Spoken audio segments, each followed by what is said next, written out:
And now, it's time for another Dice Tower review with Tom Vasel. Hey, today we're talking about The Big Idea. Now, this is actually a brand new game, but the game itself isn't new. I believe the game originally came out about a decade ago from Chia Pass Games. James Ernest designed it. It was one of those, it was some junky little game, black and white cards, or blue and white cards, very cheap quality, but the game itself was a fun game. In fact, I believe I reviewed it way back when, and it was an entertaining idea. But now, Funforge has gotten a hold of it. They do some great quality, and they made a much nicer package. Well, I liked it back then, and so I'm not really spoiling anything to say that I still like it, because gameplay essentially is the same. It's just in a nicer package. But hey, I haven't done a video review of it, so do you want to know how to play it? You do? All right, well, let's look.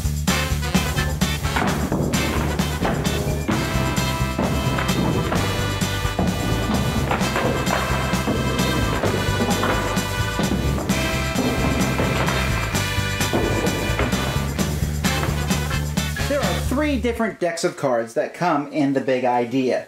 We have item cards, that's the blue ones. We have description cards, the green ones. And we have the vote cards. Now what you're going to do at the beginning of the game is you're going to take these vote cards and you're going to take one metal card and then enough other cards so that you have enough for all the other players. So for example, if there were 6 players, I would take 5 cards because I need 1 card for each other player. One of those cards would be a metal card, the other 4 would be blanks. But on this side, they're all pink.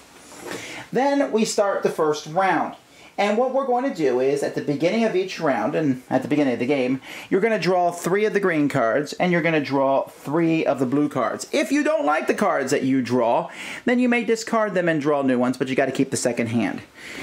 So, we're going to play 1 round per player, and each time a different player will start each round. And you're going to look at the cards in your hand, and let's see, I got toy, sorter, piano, exotic, automobile, and rock and roll. Pff, I don't like any of that. Let's draw some new cards. So I can do that once. So here I got art, cereal, hammer, or origami, flammable, invisible. All right. So what my job to do is I can use 1 card, boring, or I can use up to all 6 cards if I want. So I'm going to say invisible, origami, and art. And I'm going to put those down. And then I'm going to turn those up on my turn, and everyone's going to go in order. And here's my pitch for invisible, origami, art. And I'll say, look, everyone does origami, and origami is cool the first couple times you look at it, but honestly, it's not that interesting. So here's a way to keep your kids occupied. Give them invisible origami art, and they can fold to their heart's content and have so much fun, and when it's done, they will come show it to you or stick it on the shelf, and yet it's not that big of a deal because it's not there, and no one can see it. Hurrah! Annoying origami, and that's what I put down. Meanwhile, my opponent, he's looking at his cards, and he's going, all right. He's going to take a perforated government bottle. And he says, hey, when you need to store your liquids, when the government comes to check your liquids, and you have a perforated bottle which has holes in it, and by that time everyone realizes that his presentation is so lame that no one is listening to him anymore. So the next guy goes, and he says, yes, this is fantastic. We have a Pine Fresh, magical, high priority phone. This is a phone that you can have in your house. It's magical. You don't need to worry about using Sprint. You don't need to worry about AT&T. You can reach anyone you want. You can reach the president. And the whole thing smells wonderful. It smells fantastic. Okay, so everyone around the table makes their pitch. Then, simultaneously, you place a card in front of everybody else. You give these cards to the people who you think were lame. But the person who you think made the best presentation, you give a medal to. Everybody then turns over all their cards. So, in a 6-player game, I turn over my cards. And lo and behold, I have 2 medals. Hooray! I look to the person next to me, who happens to be called Joe. And he has 5 blanks. Ah, ha, ha, ha. Because his idea was so bad, he got the fewest medals. So he takes one of the cards from his presentation and puts it in front of him to show he's a loser. If there's a tie between the least number of medals, and everyone involved in the tie takes a card.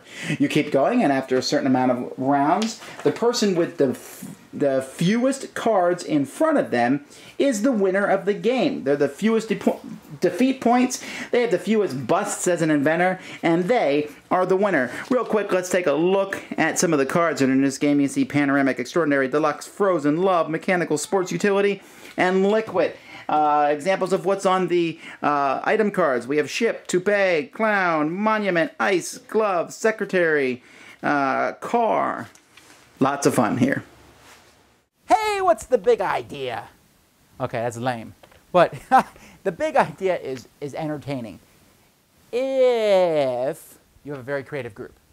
I played the big idea, and for the most part, when I've played it, it's gone over very, very well. However, I'll be fair, I pick groups that I think are going to be able to handle this. And people who can make everyone else laugh, you can think of silly combinations, you can tell a dumb story, you can, nowadays we watch a lot of Shark Tank, and so the presentations offer you 50% equity for a $500,000 stake.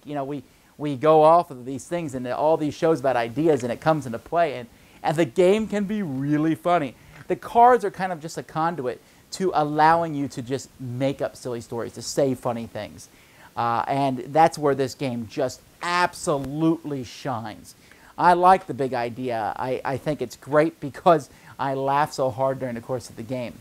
Now, voting, yes, it's random, and someone who's in it to break the game can say, well, they had the best story and not give them a card anyway. But because everybody is voting, yes, they might be winning, but they told the funniest story, they deserve to win. It's all about the playing of the game, not who wins. So it's a very nice production, great pictures, a good mix of adjectives and things, and just some hilarious fun. Again, if you're quiet and shy, this is probably not the game for you, although it could be. It could be something that you break out by playing this. It's something that gets you out of your shell. But if you have people who can tell funny stories or laugh or just be totally nonsensical, this is a nonsensical game, a party game, and it's for you. Thanks so much for watching the Dice Tower videos.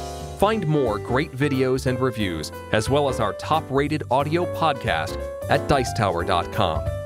You can also find the latest board game news at Dicetowernews.com. I'm Eric Summerer, and you've been watching The Dice Tower. The Dice Tower is sponsored by Fun Again Games, the world's best game source. Fun Again Games has over 5,000 games available. Check them out at funagain.com.